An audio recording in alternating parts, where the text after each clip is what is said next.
كده في رمضان اول 3 تلاقيه عامل احماءات قبل رمضان، انت تسخن على الجنب، بعد كده تنزل اول 3 ايام. هو رمضان العيد امتى؟ ليه؟ انت مش واخد على ده، مش واخد على ده، لان انت بتجرب كل حاجه مع بعض، انت بتنقطع عن الاكل بشكل دوري وده صعب.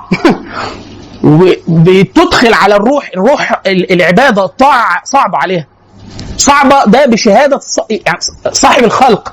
حديث جبريل ان الله عز وجل لما خلق الجنه وخلق النار امر سيدنا جبريل فاطلع على الجنه فقال والله ما يسمع بها احد من عبادك الا ودخلها.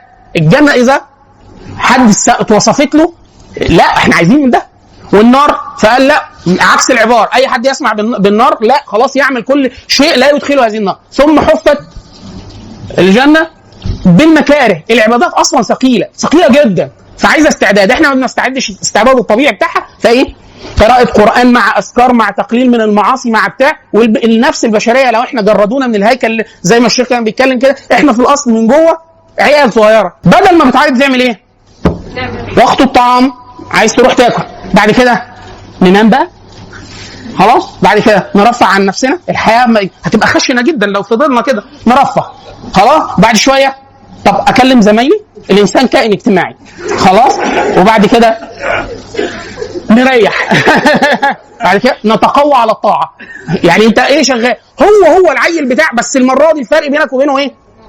ايه الفرق بينك وبين اخوك اللي سنه 4 سنين؟ ان هو لما بيبقى انا عايز شوكولاته انت بتعمل ايه؟ تنزل تجيب شوكولاته وتفتحها وتاكلها له، ما بتبكيش لحد خلاص. احنا كده برضو لما بنزود من الالتزام على نفسنا مره واحده، فانت بتقول ايه؟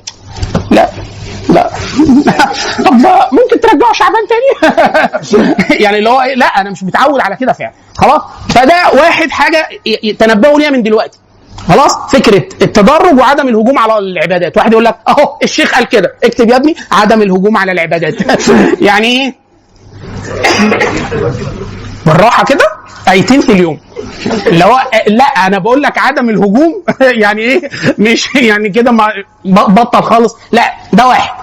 2 دي حاجه مهمه جدا، الانسان لو مخير من ان هو ياتي طاعه ويكف عن معصيه، يعمل فيه مين فيهم؟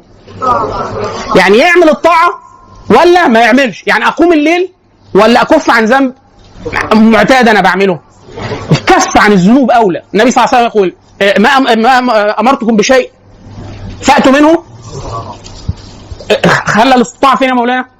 في الطاعات اللي هي ايه؟ يعني انت القيام ما هو شيء يعني مندوب، قراءة القرآن كل ده. طيب المعاصي واذا نهيتكم عن شيء فانتهوا، يعني ما قالكش ايه؟ فعشان كده كتير جدا من السلف كانوا العباره الوارده، يعني لو حبينا نعمل قائمه كده باسماء الناس اللي ورد عليهم نفس العباره هي يقول له ايه؟ كف عن محارم الله ولا تقم الليل ولا تصوم النهار.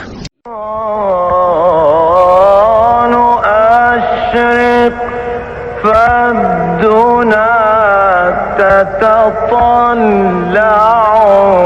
ظمأ لنور من كتابك